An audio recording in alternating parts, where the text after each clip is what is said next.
Wow. Isn't that gorgeous? Yeah, that's beautiful. Beautiful day. It really was. It was a amazing day. October what, Deb? 7. October 7. Hey. That tree didn't turn yet. Look at that. No, not yet. Hey, Popped. Well. You see the eagle again? No. I just saw a hawk. Look at the color. Look at the pretty colors. There's a hawk on by. Yeah. I'd like to see that eagle. Yeah, I know. He was beautiful, wasn't he? It really was. Look at the color of the sky. Look at that blue. Yeah, look at the blue. Isn't that a beautiful? Yeah. Isn't that a beautiful blue? Yeah, now these darker clouds are coming in with a little bit of a cool front, they said. Good. Well, we don't want a cool front. Well, I just love I love changes in the weather. I just love everything. I'm so happy, actually, believe it or not, that it's fall.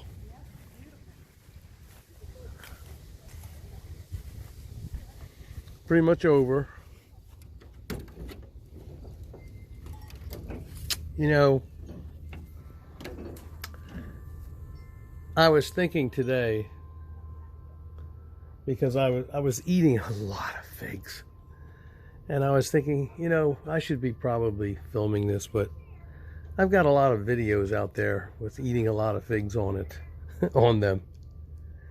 And I got to thinking, you know, maybe I wanted to approach this today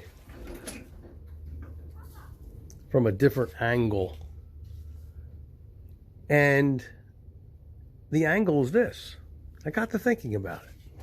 And I think you're going to agree with me when I'm finished my dissertation.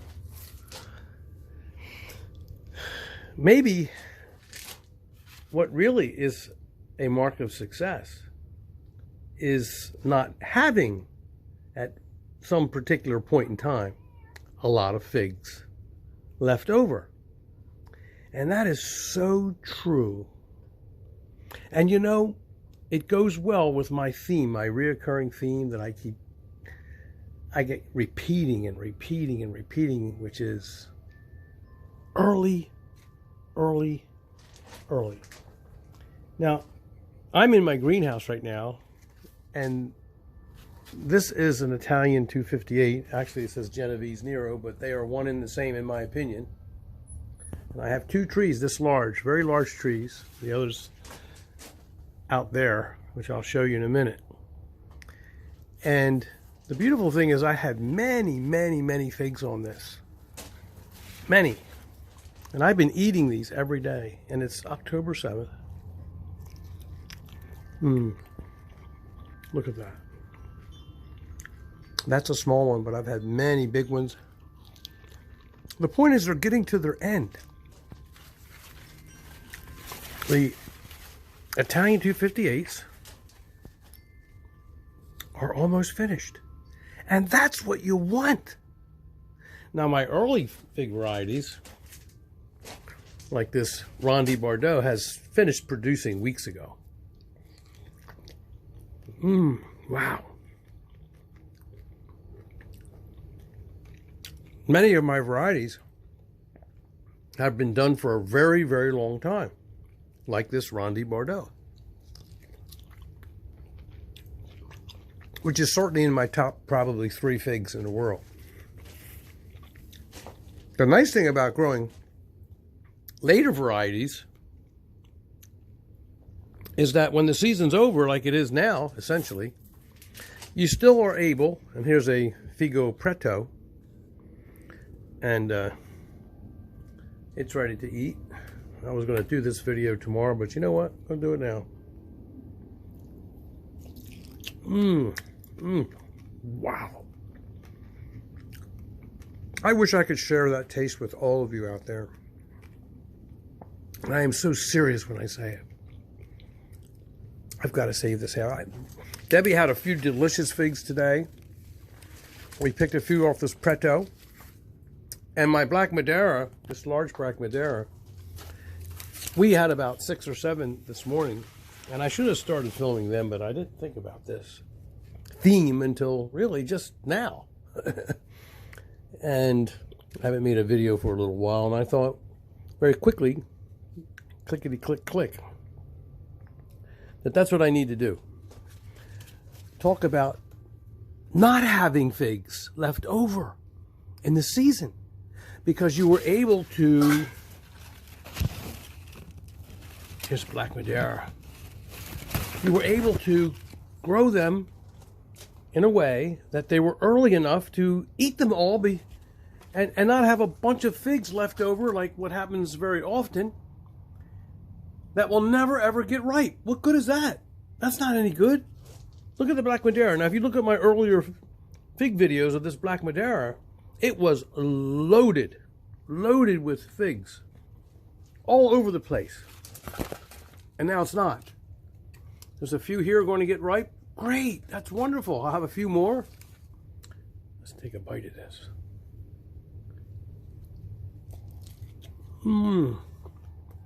Look at that. Oh my God, that's good. I have been having a feast out here every single day. And there's more getting ripe, as you can see. This is my grafted Black Madeira. And it has some leftover figs, but they're going to get ripe. As you can see, they are getting ripe. And that's my point. The point is, and here's Italian 258.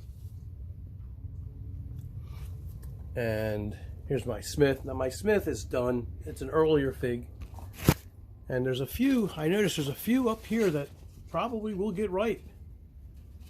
And maybe before the end of the season, maybe not. Not these two here, but this one might. It might not.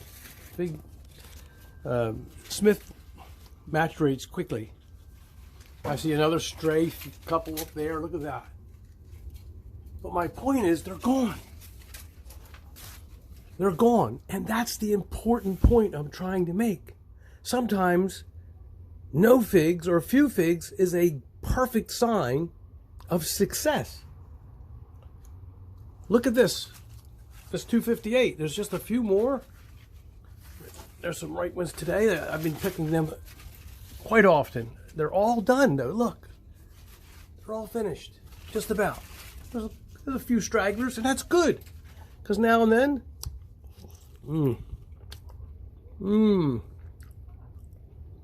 that is so delicious. I love Italian 258. I'll save this for Debbie here. There we go. I've been diligent and faithful to Debbie, making sure that I share every day all of the figs that I devour out here. Now I want to make my point, I think, a little clearer. Oh, here's an Italian 258 that needs to be devoured.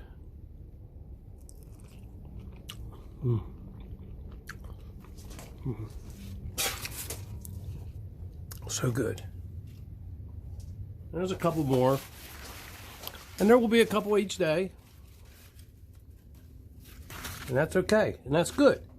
But the majority of these figs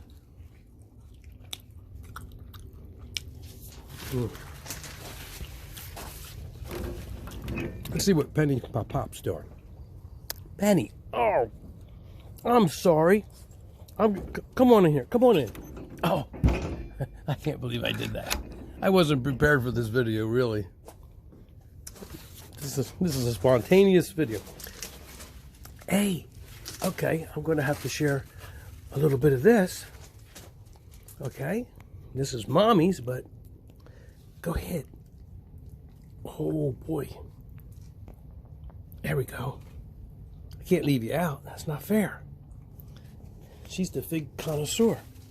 For real. Well, let me make my point a little more vividly. Here's another Smith tree that there's no more figs at all. Completely gone. Which meant that they all got devoured and eaten. And they're not left over, not getting ripe. Isn't that a wonderful thing? Now this morning, I surprised Debbie because I brought some beautiful figs in, and there were 3 yellow long necks left, and I wish I had kept them for this video so much. This again is an impromptu video that I didn't even plan. Here's one of my persimmons trees that's getting ripe. How wonderful. Isn't that laden with an abundance of fruit? Such a fruitful variety. Look at it. Nikita's gift. And isn't it a gift? Wow. This is beautiful. They're not white, they're not quite ripe yet, they're still hard. These are astringent persimmons, but look at the abundance of the fruit. Do you think I'm looking forward to this? Do you? Absolutely. Here's a persimmons tree that's growing in my strawberry patch, and I'm going to graft a bunch of different varieties to this in the spring. It's ready to be grafted. I've got other trees like this that are grafted already. But I wanted to... Want to come this way? Want to come with me? The eagle might get you. Oh, come on. Atta girl. Atta girl. Come on. Come on. There was an eagle flying over the house today, circling the property, and we've got several. And so I'm always worried that she'll be taken, and it can happen. My neighbor saw one last year come down and get a turkey, or it might have been the year before, and chase a turkey or kill a turkey. And my friend, my other neighbor down the street a little bit, a eagle actually took a groundhog, and it was eating it in the yard, in the front yard. And so they are predators, and they're huge, and so they can very easily take a 10-pound dog away in a second. And even if they weren't able to carry it away, which they would be, their talons would kill the dog, and it would be instantly dead, or so damaged, so injured that it would never be the same. But here we go, no figs. A few figs, not many. None on this variety, which means, hey, that's success. No figs is success sometimes. No figs, practically none, none. These were all, if you look at my earlier videos, all of these were laden with an abundance of fruit. No figs, no figs, no figs, none, no figs equals success. Sometimes. And the whole point I'm trying to make here, and I've made it so many times, and forgive me for being redundant, but I need to get this out and express it for you. I wanted you to understand that the most important thing about growing figs in the Northeast, now this doesn't apply to Arizona and California. This is the yellow longneck that I had 3 big, beautiful figs on today, and I ate them. I shared them with hey, Pop! Hey, Popsy! Hey, this way! Uh-oh. Let me use this opportunity to... But you can see there's very few figs. Maybe a couple of varieties have a few figs, but most of them are they've already come to fruition, and they are done. And that's the goal. That is the goal. Uh-oh. Let's see where she's gotten to. Oh, there you are. Okay. Come with me. We'll walk over here. Isn't that a beautiful rosemary plant? Debbie cooks with a lot of rosemary. I don't know if any of you have ever grown rosemary, but it's a wonderful, wonderful herb. Okay, come on this way. Here again, here's another Rondi Bordeaux, a large plant, and you will notice there's no figs on it. Success! No figs. October 7th. All done. Done long ago. And here is Golden Rainbow. This one actually is Ben's Golden Riverside, which is Golden Rainbow, which is yellow longneck, in my opinion. We've talked about that ad nauseum, but no figs. Now the yellow longneck over there still had 3, the one that's growing in the ground in a ground bag. Over here, my Battaglia green, guess what? Success! Why? No figs! No figs equals success sometimes. What are we striving for? We're striving for early. We're striving to get to actually eat all of the figs that we grow.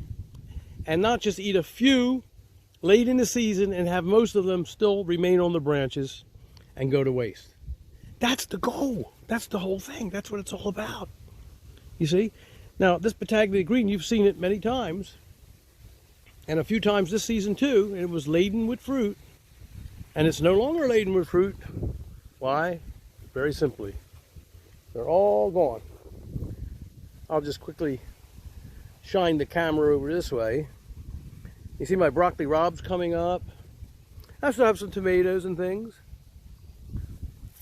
And we're actually having some tomatoes tonight for dinner. We're having subs. And I still got peppers. I still have some things growing in the garden, but not too many. And now I'm going to expand this garden. Got some lettuce still growing. I planted some lettuce here. It will grow. And I'm going to be expanding this garden quite a bit for next season. Let's go this way. I'll end this video, but I want to show you just a few more trees before I do. You want this tomato? Okay. What's that? Yeah. I brought a few in the house today too. Okay, there we go. There we go. That's nice, eh? Treasure everyone. Absolutely. Pretty soon it'll be gone. Here's another tree. This is a Smith, a large Smith, which you would have seen in my other videos. And it was, again, laden with fruit, an abundance of fruit. Guess what? No more. All gone. Every single fig eaten. And there were a lot of figs on this tree. A lot of figs. Now here's a hardy Chicago type, which has a few left over. Not many, which is good. It gives me something. These are small. All the big ones are gone. I don't know. There's one that might be. Let me see if I can get under this net. I don't need this net anymore. But let me see if I can pick that. This gives me something to nibble on each day. Very good. But the point being that easily 90% of all the figs on this variety are gone.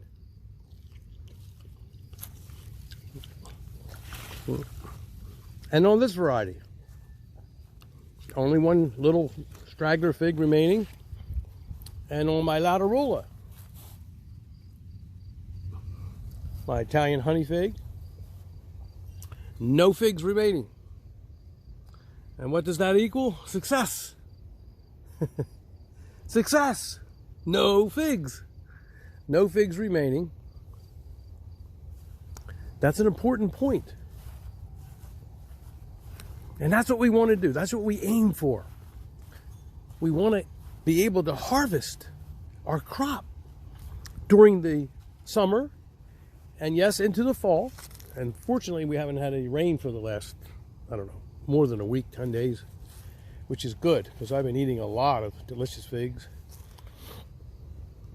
Here's Black Greek Marius, and guess what? Success. No figs.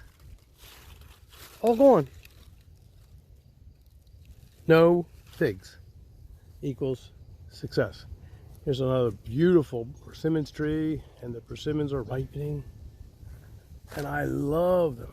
The pawpaw are all done now. We've eaten quite a few of those, but these gorgeous, absolutely gorgeous persimmons. Well, one got ripe and fell down the other day, and I ate it real quick, and it was delicious. But no more have ripened yet, but they will. You can see they're not they're not far away from being ripe, and I'll be enjoying these every single day. That's the beauty too about having persimmons, because when the figs are almost finished completely, then you have persimmons starting. And that lasts all the way up past Thanksgiving, easily. And even if there's a heavy frost, it does not ruin the taste of the persimmons. They just hang there, like those sagios up there. And here I've got some grafted persimmons that I grafted, and I have them tied up because the fruits are so big. And I let a few fruits grow, not too many. But I love my persimmons. And here's another fig tree that has a couple left over, but they'll be gone before you know it. Hardly anything left. Success, no figs. All finished. Essentially nothing left over. My point today. And I hope it's well taken. Let's meander over to this area of my fig garden. Some more sagio persimmons. There's a beautiful tree too. And here are my Peter's honey. Guess what? No figs. All gone. For those who say that maybe certain varieties are a bit late, I don't like late varieties. And you'll notice I don't have a lot of late varieties in my collection. The exception to that is Black Madeira, Italian 258. But they're so exquisite, and I do manage to ripen them all within the season. And you can look back at my previous videos to see that. And that's okay. There's a big sagio persimmons. Look at that. Can't wait. But there's a few figs that are unripened up there. There, you see that? Just a couple. Up there. But for the most part, all done. And so is my Celeste. Of course, it's been done for a couple weeks. Completely done. But there's been stragglers, like this little fig here. And they get ripe now and then, which is a little treat when I'm walking through the yard here and there. But for the most part, 99% have been eaten weeks ago. That's a big tree. It's about 10 foot tall. I've talked about this tree before, not too many times. And one of my videos about winter protection features this tree being unwrapped in the spring this year. And if you're interested in protecting your figs in the Northeast, I'm in zone 7A, you might want to review that video. And of course there was one made the previous fall, a year ago, well actually in November last year, which shows you how I actually wrap my figs to preserve them so that they will produce an abundance of fruit like this. I don't want them to die back to the ground. I want them to, I put a lot of work and time in my figs. I love my figs. I respect my figs. And I don't want them to die all the way back to the ground after I've done all of that work and cared for them and watered them and fertilized them and looked after them. And then they return all that love and affection with love and affection. And how does a fig grant love and affection in return? Figs. It produces figs. You eat all those figs and then leave it to the mercy of the winter? No way. That's not going to happen. I'm going to respect the fig tree and value it, and I'm going to wrap it. If you want to look at my techniques, you can look them up.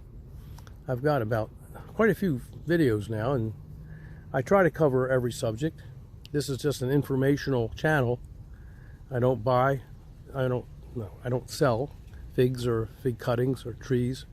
I'm just trying to pass on my information, my knowledge, and my experiences for the public benefit, because I want to encourage more participation in this wonderful hobby of growing figs. I love growing figs. I have a passion. I think you can tell. Now here's another Peter's honey. Not as big as the other Peter's honey, and it has a few remaining, not many, a few remaining unripe figs, but for the most part, It has already produced an abundance of ripe figs long, long ago. And there's just a few left over, and that means success. That's the recipe of success that you're looking for. Here's an O'Rourke tree, and it has long since produced all of its fruit, and it was an abundant producer. You can see it also in other previous videos this year. And it's done, okay? Here's a Ronde Bordeaux, and it has a few. It's a pretty nice, it's a beautiful tree in ground, fully in ground for the last few years. And it has a few that haven't ripened, but guess what? I've been getting a few off this each day, and I welcome that. But for the most part, as you can see, for the most part, it has long since produced all of its main crop. This is actually like a third crop that's growing on here now. Ronde Bordeaux is an amazing thing. And here's a Chincotig Celeste, a special strain. It's a larger than the one I just showed you, which is ordinary Celeste. And it's an amazing Celeste tree. It's an amazing strain. And I've also featured that in several of my videos, the Chincotig Celeste. And I've distributed it to several distributors for free, just giving it to them and asked them to distribute that variety because I'm so fond of it. It's one of the very, very, very best figs that somebody can have in the Northeast, growing in ground in their collection. I would start with Celeste. I really would. You know, I won't talk about it right now in this video. I'm going to make another video, but I don't know what the name of the video might be, but I'm thinking about it, you know, and I don't know. How about maybe nitty-gritty figs in a nutshell? I promise you, I'm going to make a video called Nitty-Gritty Figs in a Nutshell. And what is that going to be about? It's going to be about, don't allow yourself to be distracted too much from the very, very reliable figs. There's a number of very, very reliable figs that we really should maybe have in our collection first before we venture out in the wilderness and start purchasing some of these fig varieties that, quite frankly, 99% of them just aren't going to cut it. And I mean that. And I can tell you that from experience. You can look at some of my other videos too on that subject, like avoiding fig pies in the sky. And I cover that subject a little bit. I haven't gone into enormous detail, but I'm going to, because it's folly.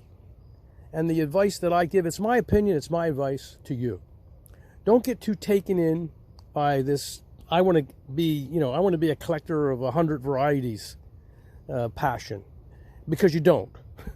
Because ultimately, unless you live in some, like California or someplace, you don't want to go down that road, because you're going to be disappointed, sorely disappointed, because you will see that many of the varieties that are being sold, which might work in certain places, in certain states, in certain climates, are not going to work for you. So always go, this is my advice, always go with what works first in your area. In the Northeast, we've talked about what the varieties are that you can count on. Here's one of them. It's a wonderful, wonderful variety, and it comes from the island of Chincotig. And it is a special strain. It's a larger variety of Celeste. And they are redder inside. They are more berry-like inside. It's not a sugar fig. And it is an incredible producer. You can look in some of my videos and you can see this very variety, where this came from, this exact tree. You will see it. I featured it several times. The Mighty Celeste is one of the videos. I have several, and we're going to it in another time. But here we go again. Here's my Madeira Sika, and guess what? It's a success. One little straggler fig left there, but it's long ago. Here's a couple, but it's long ago produced 99% of its figs. Now here is a Malta Black, and it does have some remaining figs. And I had a little bit of trouble with this tree.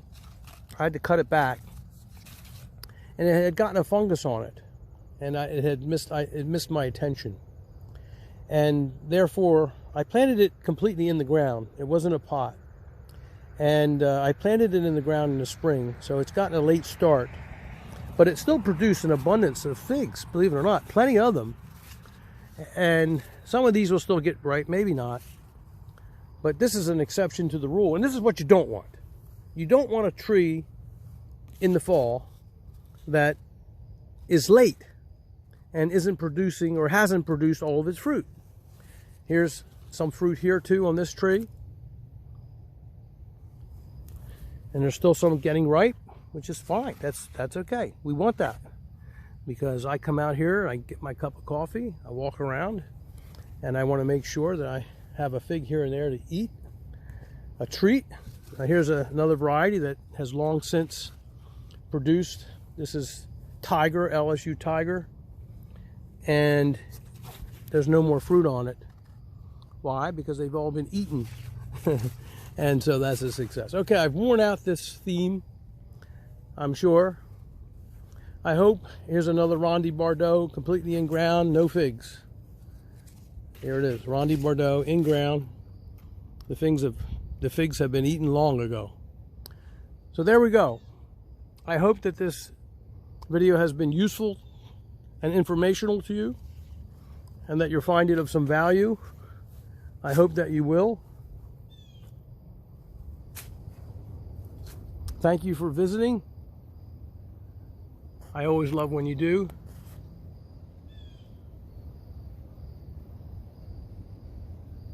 Good day.